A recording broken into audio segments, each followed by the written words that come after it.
hijau yang awalnya perlahan berubah menjadi bunga berwarna putih muda. Bentuknya mirip dengan lonceng kecil, mengeluarkan aroma lembut yang menarik serangga untuk melakukan penyerbukan. Ketika waktu berlalu hingga 2 tahun dan 50 hari, petal bunga mulai rontok secara alami setelah penyerbukan selesai. Ini adalah sinyal jelas bahwa buah telah memasuki tahap pematangan. Dasar bunga di dalamnya akan perlahan membesar, memberi ruang untuk pertumbuhan buah. Buah blueberry awalnya sangat kecil, mirip dengan kacang polong. Seiring pertumbuhan, buah mulai membesar. Warna buah berubah dari hijau muda, menjadi merah muda, kemudian menjadi biru tua. Akhirnya, pada 2 tahun dan 3 bulan, buah sepenuhnya matang. Penanaman blueberry sebagian besar dilakukan melalui perbanyakan stek, karena ini memiliki keuntungan signifikan dalam siklus pertumbuhannya.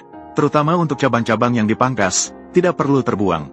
Metode perbanyakan stek juga tidak rumit untuk dilakukan. Pertama, kita siapkan bahan yang diperlukan. Pilih cabang blueberry yang berumur lebih dari 2 tahun dan bebas dari hama dan penyakit. Dengan cara ini, cabang-cabang memiliki daya hidup yang kuat. Tingkat perakaran dan kelangsungan hidup sangat tinggi. Setelah alat didisinfeksi, potong cabang menjadi panjang sekitar 15 cm. Sebaiknya setiap cabang menyisakan 2 hingga 3 mata tunas. Tempatkan cabang yang dipotong ke dalam sebuah cangkir terlebih dahulu. Rendam dalam air bersih selama setengah hari. Biarkan mereka menyerap air dengan baik, sebagai persiapan untuk berkecambah. Sebelum stek, isi baki persemaian dengan tanah cocopeat yang lembut dan bernapas. Selanjutnya, ambil bagian bawah cabang yang telah direndam. Buat permukaan miring di bagian bawah, lalu masukkan cabang dengan lembut.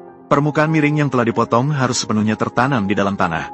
Memotong bagian bawah seperti ini bertujuan untuk meningkatkan area kontak antara batang dan tanah. Ini sangat menguntungkan untuk pertumbuhan akar. Akhirnya, siram untuk menjaga kelembapan. Setelah itu, tunggu mereka berakar. Setelah 40 hari, ketika Anda memeriksa batang blueberry yang telah dicangkok, Anda akan menemukan bahwa di bagian atas mata tunas sudah muncul daun muda yang hijau. Seiring berjalannya waktu, daun-daun baru ini semakin banyak. Dari sini, Anda bisa menilai kondisi pertumbuhan akar batang. Jika tidak yakin, Anda bisa mencabut bibit kecil. Langsung memeriksa apakah pertumbuhan akar di bagian bawah baik. Apakah ada tanda-tanda penyakit atau hama? Ini adalah kunci untuk menilai keberhasilan perbanyakan stek.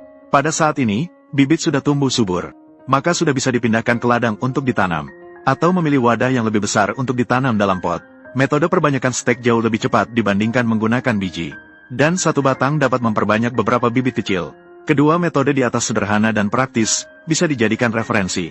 Sekian untuk kali ini, sampai jumpa di episode berikutnya.